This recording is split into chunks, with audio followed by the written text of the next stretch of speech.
Sure. If that's well, yeah, like that's like kind of part of it is sorry, I should have told you. They it's for my business communications class and uh yeah, like we need the meeting recorded. No worries. Okay. So I guess could you start off by like what is your name and company you work for and like what do you do there?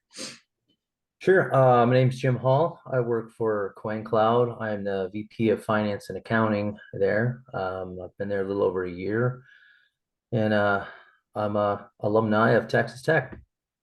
Okay, nice. What does your company do? So we operate crypto ATMs basically across the country. So we have physical machines where you go put in your disposable income, your extra cash you have laying around, and you can purchase cryptocurrency from us, and we'll send it to a wallet that we set you up with. Okay, nice. Is that something that I guess because crypto's only been around for like a decade or so, a little over a decade. Is that something Mhm. that you've kind of always been into, or is that something that you just recently got into? No, kind of recent. I was actually recruited. Um, you'll find the more you're in the finance and business world, and the higher up you go, you build your network, or you should build your network. I was recruited in this role from a former VP of HR I worked with. Um, your connections are really invaluable, and that's your network. Um, that's really what's going to benefit you the rest of your life out of any career.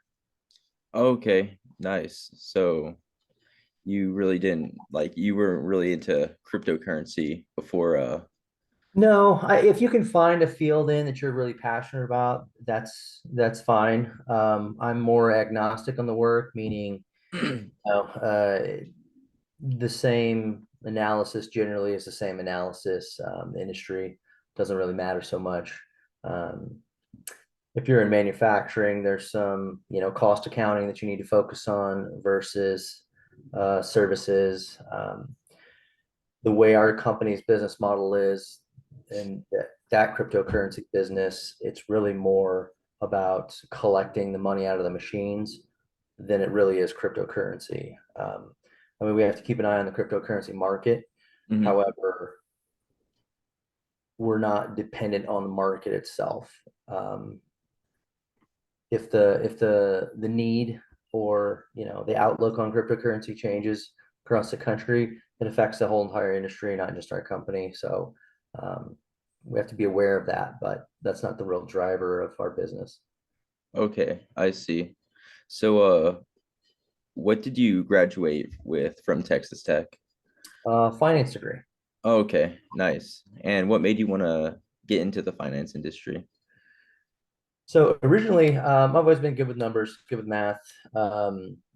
What got me curious about finance originally was, I would go see a business for sale, or look at businesses for sale, trying to buy businesses. And I just wondered how they came up with the value of that business. How do they know that's what that business is worth? I saw cheap businesses for sale for 200,000, and then I saw businesses for sale for 1.5 million. And I kind of investigated how they came up with that number, and that actually got me into finance, and then it actually got me into business valuation. So that's how I got my start on the numbers. Okay, so uh what was your first well, okay, first question is what internships did you or did you have any internships in college or any like prior experience to join the workforce? So I had normal jobs, like I bartended, Oh, I do too. waited tables, nothing specific. Although if you can work your way up to any kind of management will carry over a little bit, um, as far as your work history. But so I went to school for finance, and I wanted to get an internship in accounting. Um, Okay. so I could balance out, because accounting and finance, they're two sides of the same coin. One's future looking, one's historical looking. Um, so I wanted to have that on my resume when I graduated. I will say that if I had to do it over again, I would get my bachelor's degree in accounting. Um, Accounting is the language of business. Even if you move up in the finance world, you have to know accounting. Starting Okay. off with accounting gives you a huge leg up. You can take some certifications and learn finance. Really, unless you're going to private equity and you're raising capital for an IPO or anything like that, real, you know, hedge fund manager, that kind of stuff. All you need to know is budgeting and forecasting, but you have to know accounting. So I would honestly get my bachelor's in accounting and get some certifications in finance. Okay, nice.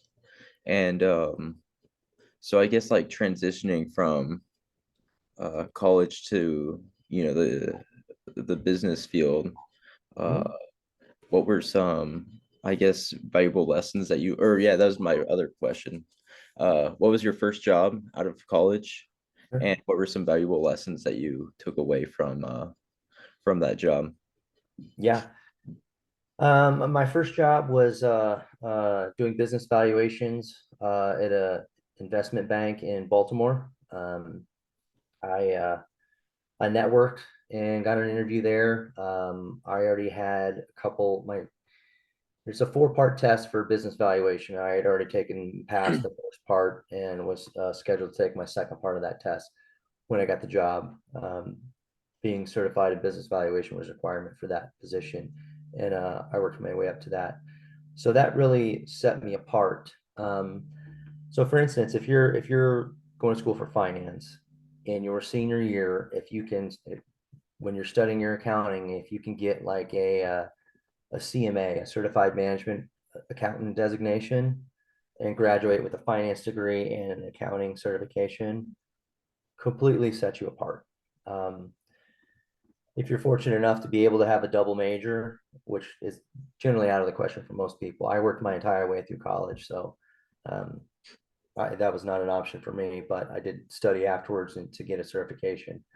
Um, to have right off the bat showing that finance and accounting side really let you stand out. Um, just advice on that one. Okay, What I learned, one of the big things I learned is that if you can, in your group, if you can bring value um, to your role and to your team, that really sets you apart. You'll get noticed more. Um, you'll get advanced more. And what I mean by that is you do your job, you get your job done, you don't just pack up and go home. I You turn see. around to your analyst, your work side, hey, what are you guys stuck on? Do you need help? And chip in. If you bring that to the table, that attitude to the table, that really helps your manager out, your boss out. Ideally, your manager should bring that to the table, and that's how he should run his team. That doesn't always happen. That's fine. Go ahead and do that. Um, my biggest piece of advice would be to do your best at every job you have and learn every piece of that job in and out. And I don't say that so you can be a good employee and get a raise. I say that so you can better yourself as a finance professional I see. because you will move to a different job. You're not going to stay there the rest of your life, right? Mhm. But each job, if you do the best you can and you learn everything you can, when you go to that next job and that next interview, it's easier. And that's like compound interest that compounds over time. Um, Yeah. so do it for yourself. Do it for you to be the best finance professional you can, to educate yourself the most you can, to learn the most about your field, and that will pay off in time. That absolutely will pay off. Don't do it for a raise. Don't do it for a boss. Do it for yourself. Okay. Okay, nice. So you mentioned I guess like networks that you had and Mhm. building networks. What were some, I guess, techniques or just practices you had to, I guess, build that initial foundation for your networks, as well as to continue building networks as you progress through your professional career? Sure. So, doing the best you can do at your job to be the best person you can be in your field is definitely good advice. My second piece of advice would be to learn how to talk to people. Sales guys are great at this. Marketing guys are pretty good at this. And that'll help you make those connections. So number one, by doing the best job you can do, you're going to get noticed by your bosses and your peers, right? They're going to come to you. You're going to become a subject matter expert and just flourish those. If somebody asks you to do an extra project or help out on a project, knock it out of the park. You will have some 10-hour days. There's many times I've worked 8 in the morning to 8 at night and had food delivered to the office. That is the exception, not the rule. Unless you're working on Wall Street, then good luck to you. But that's the exception, not the rule. But knock that out of the park. Show them that you're awesome at your job. Be open to new work, to learn, not for the work itself, to learn. And those connections will come, your network will build. I would say keep your LinkedIn profile up. Do occasionally reach out. Don't let your profile set stagnant for 6 months. Just send out a hi message. How you doing? Hope things are going good. Follow other people's posts, like it, so you're staying in that circle. But especially starting off new, doing the best job in your field, you're going to become invaluable to your bosses and your superiors. And when they have projects, they're going to assign you to them, and you're going to naturally network through those Okay. projects and other people. And then when, for instance, my investment bank, my business valuation department would go to a conference. Because I'm really good at my job, I would get invited to go to that conference. Okay, nice. At work, you talk, you shake hands, you make a good impression, you're knowledgeable, you're social, you make that outgoing, friendly, make that good connection. But it all comes down to knowing the subject and being able to talk. Okay. Those two skills will take you straight to the top. Okay. Nice. So like even as like a freshman in college, like I could still, I guess, lay the groundwork by I guess just practicing how to Yeah. like work with people and connect and like what you said, I guess, just in my own personal job and yeah, like what you said, just doing the best I can at this to I guess build good habits down the road. Yeah. So ask questions. If you don't know, if there's something you're interested in, if you don't understand something, absolutely ask questions. That shows an eagerness to learn. It shows a willingness to learn. I can teach somebody technical skills. I build out finance departments and accounting departments now at this stage. I can teach somebody technical skills, no problem. But if someone is outgoing and willing to learn and ready to learn and wanting to be a team player, that attitude, I will recruit them to my team everywhere I go. Okay. And last question. What would you say is your favorite part of, I guess, the jobs that you've worked and just like the industry as a whole? I'm not sure if that's like a loaded question, but No, no problem. I kind of like the operational side, and working with the different departments. So when you're setting up the budget and the forecasting process, you have to work with all the other departments. I like to learn. I like to teach. I'm very, I guess, educationally centric in that way. Um, so I like to learn new things. I like to take department heads under my wing and kind of help them understand how to read financial statement, how to read their P&L, so they can track their expenses and stay on track for budget. I like that mentoring aspect. That's not something you really see too often anymore. There's really hardly any mentors, which is sad. But it's up to you. So that's why I go back to, do the best you can just for yourself and your sake. I see. Learn so that you can be a subject matter expert. And that's going to build tremendously to kind of circle back and tie it all together. Just doing the best you can every time and learning as much as you can and asking for that extra work, especially when you're young and you got the energy and the time.